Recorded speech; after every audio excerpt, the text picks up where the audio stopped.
Hi, this is Michael Talis with the Talis team.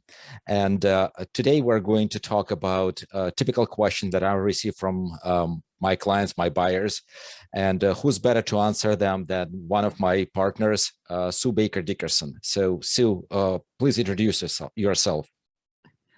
Thank you, Michael, for the time. I'm Sue Baker-Dirickson with Guaranteed Rate Affinity. I'm a lender. I've been in the mortgage industry for 36 years. At Guaranteed Rate Affinity, we are mortgage bankers and mortgage brokers. Got it. And what's the difference? The difference is, as mortgage bankers, we underwrite loans for about 30 different investors. We take them start to finish, from processing, underwriting, approval, and closing. Brokering is when we need unique products for unique clientele, and then we have the ability to go outside of our mortgage banking system, and we can broker to banks, savings and loans, credit unions, private mortgage companies, where we can just basically take any client A to Z and find a program that will fit for them. Got it. So if you go to a bank or a credit union, they have a limited set of programs, but you can kind of shop it around, right? Correct. And the other thing that you're limited to when you go to the bank is banks use interest rates to control their flow of business. So if a bank wants to attract a lot of business, the rates get a little bit lower. If they want to slow down the flow, the rates get a little bit higher. So, you may go in at one point and you get your application in and approved, and the rates are great. But by the time you have an offer that's accepted and you're ready to lock, maybe that's not the case.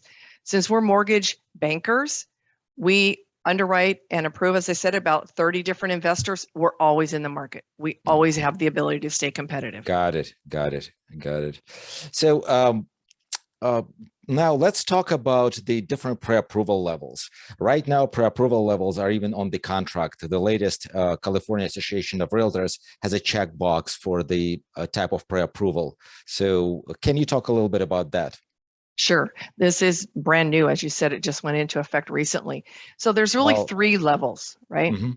Pre-qualification, which is somebody contacts me either on the phone or via email. They give me some information. I work up some preliminary information for them, let them know where, based on that information, where they qualify. It really doesn't mean a whole lot, but it gives someone at least a starting point. But then when they decide to get serious, they want to take the next step and do a pre-approval. And there's even 2 levels of pre-approval. Got it. So you can go on to a website, whether it's Guaranteed Rate Affinity or any of our other investors, and apply online. It will run your credit report and it'll issue you a pre-approval letter. But you haven't provided them any supporting documentation. That approval is based on the income information and the asset information that you just provided to a system. So it's still not very secure if you're going to want to go in and make an offer. So you don't need to provide any supporting documentation. It's kind of based on the word of the application, basically. That and a credit report only. Exactly. Oh, got it. Yeah. So the next step is when we want to do a real full underwritten pre-approval. And at that point, once someone applies on my website, I'll go through, review the application, then I'll send them an email with a list of all the supporting documentation that I need them to upload to our system, so that then we can get it in the file, get it underwritten by a live person, and then we know we have a solid pre-approval. Got it. And what would be the difference in timing from number 1 to number 3? So number 1 and number 2, that's a matter of, an hour or 2. It's a very quick process. So is it automated, or are you somebody still reviews the application? Those are automated pre-approvals. Oh, got it. Sometimes they may be reviewed by someone, but you haven't provided documentation. Okay. So the third level is when it takes a little more time. That can take anywhere from 48 hours to maybe as much as 5 business days, depending how complex each particular borrower is. If someone that's paid on a W-2 and it's fairly straightforward, then we can do that in 48 hours. But if it's someone more complex, has miscellaneous income, like we see a lot of in our Silicon Valley. Yes, stock options, restricted stock units, bonus income, that can take a little bit longer. How about people who are self-employed? Self-employed individuals always require more documentation. In those cases, we always need to see at least 2 years of federal tax returns and a profit and loss statement. So those definitely go under more scrutiny. And I assume it takes a little longer. It does. Then we're looking at it taking about 5 business days. So with this pre-underwritten pre-qualification, pre-underwritten, basically the only thing that is still required is the property or purchase contract in order to process the loan. Do I understand it right? Right. We need a purchase contract, a preliminary title report on the home, and then once we have that information in, we will order the appraisal. Okay. And with the appraisal, basically the borrower is qualified. We only need to qualify the house. That's correct. So that's the strongest level. And again, if you guys have time, I would strongly recommend you spend your time and submit all the documents.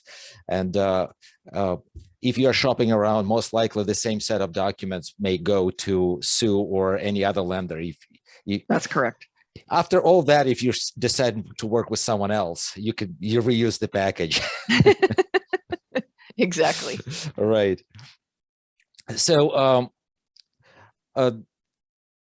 what you as a mortgage broker can do to make an offer stronger and kind of support the offer process? Right now, it's very competitive. We know market is moving really fast, but tell you what you can do.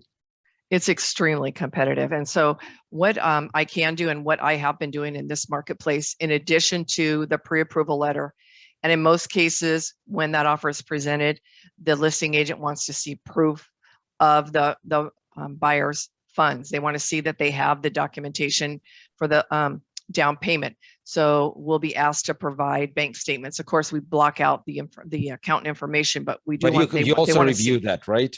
I've already reviewed that, but now the listing agent wants to see it as part of the offer presentation quite often, and so we have to, of course, get permission from our borrower to be able to provide that information, but it's very commonplace that it's but needed. you can do it yourself as opposed to borrower doing it themselves. I absolutely can do that as long as I have permission. Right. And yes. Can you call the sellers and kind of vouch for your client? What I do in every case right now is I call a listing agent, introduce myself, briefly go over the qualifications of the borrower and that they're fully pre-approved, and then I offered my cell phone number to them so that when they're reviewing offers, if either the listing agent or the seller has any questions at all on our offer, to feel free to give me a call. Got it. So in terms of the available programs, when we talked before, you were mentioning low down payment programs as well as bridge loans. Can you shed some light on that? Sure. So depending upon the loan amount, we have down payments as low as 3%. Now, those are for standard conforming loan limits, which in the San Francisco Bay Area is an upper limit of $970,800. Once we get above that limit, the minimum down payment is typically 10%. We do have a few scenarios when we can do 5% down. It's just that when we get into those unique situations, they are going to be a little bit more expensive than if someone has 10% to put down. We can do that up to a $2 million purchase price with 10% down. Correct. That's bridge loan financing is available, and the client that works best for is someone that currently owns a home that either is free and clear or has a very small mortgage on it, and they want to be able to take the equity from one home to bridge it over into the new home that they're purchasing. So it works for basically people that are fairly well qualified or that don't have a lot of income but can pay cash for the property they're looking to purchase once they sell the one they're currently in. It allows them then to do this ahead of selling.